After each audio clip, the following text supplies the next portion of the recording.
একজন মা একজন বাবা সন্তানের সবচেয়ে নিরাপদ স্থান হচ্ছে মা বাবা। এখানে সন্তান সবচেয়ে নিরাপদ থাকবে। মা বাবা নিজে না খেয়ে সন্তানকে খাওয়াবে, এটি তো স্বাভাবিক। এবং শুধু দুনিয়ার এই হায়াতে না, পরকালীন জীবনেও বাপ তার সন্তানদেরকে খুঁজবে যে আমার সন্তানরা কোথায়। কিন্তু দুনিয়া মানুষকে কখনো কখনো এমন অন্ধ বানিয়ে দেয়, এই যে সামান্য জায়গার জন্যে নিজের কন্যাকে ঘুম থেকে উঠিয়ে ডেকে নিয়ে মা বাবা চাচি মিলে সন্তানটাকে শহীদ করে ফেলেছে।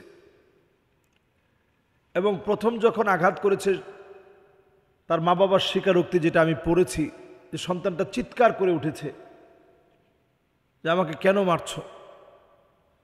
তো সামান্য জমি জমা, এই জমি জমার বিবাদকে আরেকজনের কাঁধে যেন চাপিয়ে দেওয়া যায় এবং যেই জমি নিয়ে বিরোধ চলছে সেই ভুট্টা খেতে নিয়ে গেছে, সেখানে গিয়ে হত্যা করলে প্রমাণ করাটা সহজ হবে তারাই আমার সন্তানকে মেরেছে।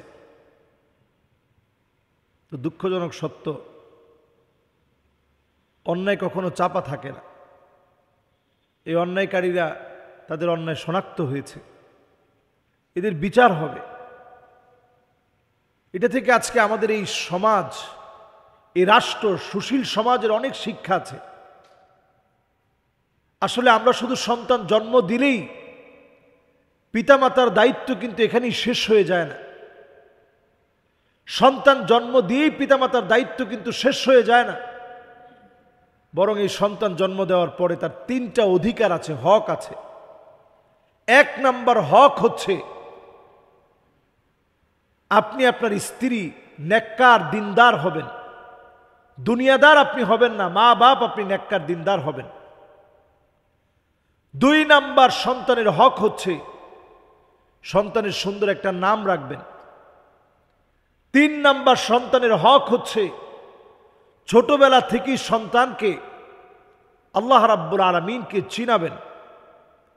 বড়ই আফসোস আর পরিতাপের বিষয়, এখন আমরা আমাদের দুনিয়ার জন্য সন্তানকে যা ইচ্ছা তাই করতে পারি।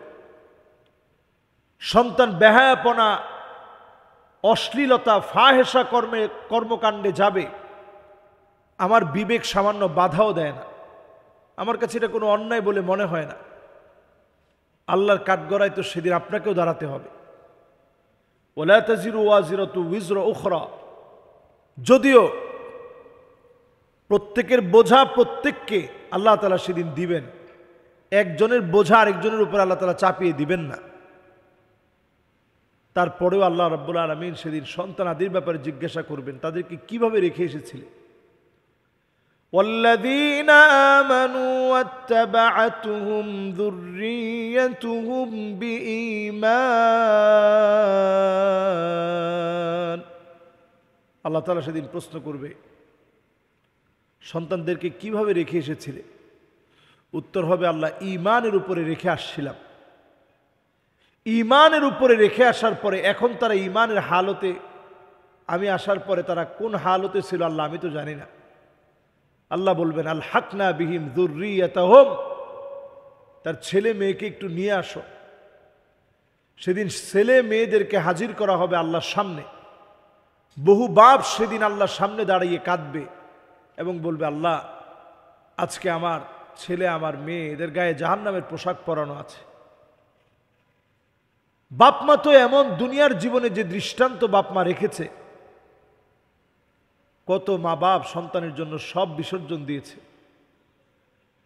এই যে বিষয়টি এখন আমাদের চোখের সামনে আসছে, আমার কাছে এটা মনে হয় এইরকম এক একটা ঘটনা আমাদেরকে আরো সচেতনতার শিক্ষা দিয়ে যায়। লোভ মানুষকে কোথায় নিয়ে যেতে পারে। সন্তানাদির মায়ায় জ্বর আসলে যে মা বাপ ঘুমাইতে পারে না, যে আমার মেয়েটার জ্বর আসছে, ছেলেটার জ্বর আসছে, এরকম আদরের কন্যাকে কিভাবে মা বাপ জমি জমার জন্য মেরে ফেলতে পারে।